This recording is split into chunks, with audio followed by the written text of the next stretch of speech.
what's up? And we are back for another video, no? So, yun, another day, another bembe, mga boss. Yan, salamat sa mga nakasubscribe sa atin, no? At nakapollow sa atin sa page. Maraming salamat po. Shoutout sa inyong lahat. So, yun, may unbox tayo ngayon na unit. So, ito yung ENC na 644, EC644 WB2. So, ito yung version na mas upgraded or naka-Daniel Defense full setup kay ENC, no? Ito kasi may version C644 na regular version lang. So ito, check natin. By the way guys, this is AEG rifle, so battery operated to, no? So inside the box, syempre pagka kay ENC may kasama siyang instruction manual and yung brochure niya, no? Ayan, brochure yan. Yan, yung ibang model ng ENC nandyan, makikita nyo. Tapos, inside the box, meron tayong mid-cap. So, mid-cap, 120 rounder magazine. So, pagka naka-mid-cap, guys, kailangan nyo ng BB loader. So, dito siya kinakarga ng BBs, no? So, yun. Kagandahan kay mid-cap, tahimik, and tuloy-tuloy lang yung labas ng BBs, no? So, yun. Set aside natin. And, yun. This is DNC EC644 WB2. So makikita nyo guys, black color na may bronze dun sa handguard, no? Bronze yung kanyang Daniel Defense handguard, M-lock, no? So CNC aluminum, no? Maganda to, hanggaan, no? So makikita nyo yung kanyang flash hider. Yan, napakaangas, no? So yan, medyo mahaba yung flash hider niya. And ito, meron siyang Daniel Defense full markings. Engrave yan guys. Yan, yan, naka-engrave yan. Siyempre MK18. Yan, MK18.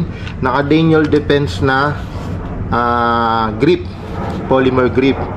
And Daniel Defense na retractable buttstock, no? So yan, paganda niyan, may rubber yan dito. And inside the box may kasama siyang extra buttstock grip, no? So kung medyo nakakapalang ka rito, pwede mo siyang palitan. So yan, na-engrave din yan ni Daniel Defense. Yan, hata nyo, no? Balik natin siya dyan. Again guys, yan, no? May engrave din yan ni Daniel Defense, no?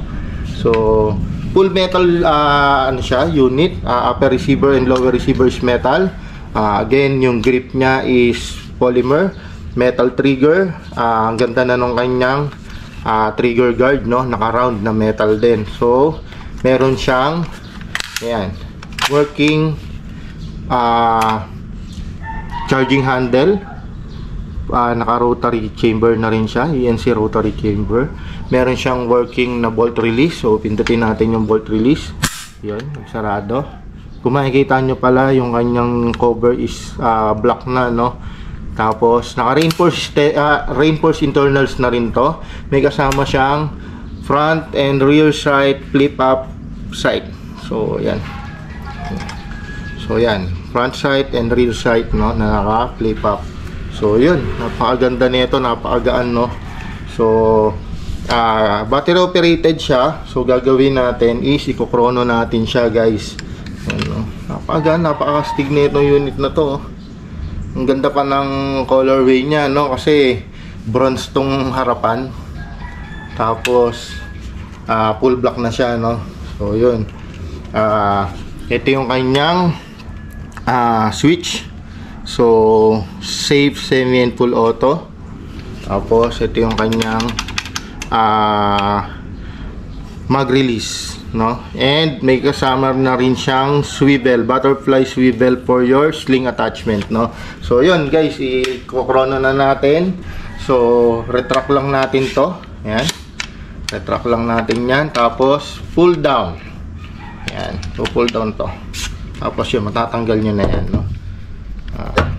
Yan, sa loob nyan ng buffer tube, dun tayo magre-rely.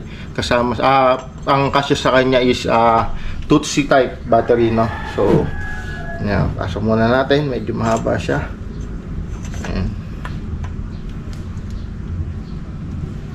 So plug lang natin yung Tamiya cable nya, no? Yung tamiya niya na yun. Tapos ganyan na siya guys. Pasok mo lang yan sa buffer tube. Ay sa sa butt stock, no.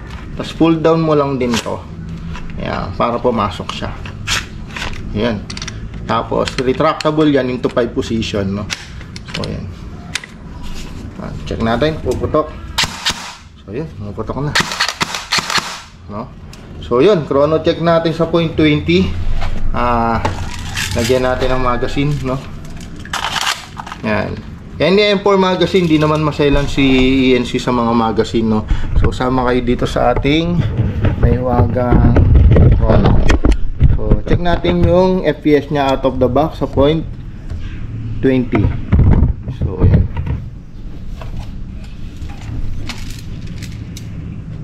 EC644WV2 firing.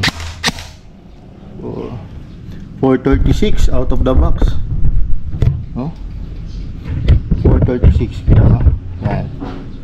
436, 434, 434. Consistent, Oh. So, full auto natin, guys.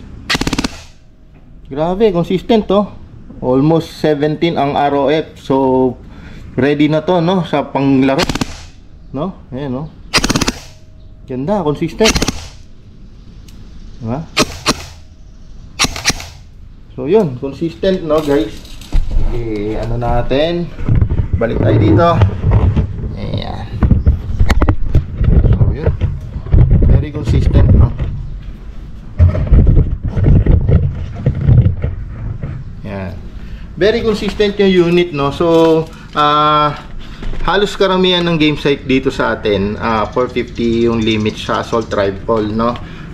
AEG, so yung battery operated na may full auto, 450 yung FPS. So sa 450 meron kang 430, okay na, no. So ready na siyang ilaro.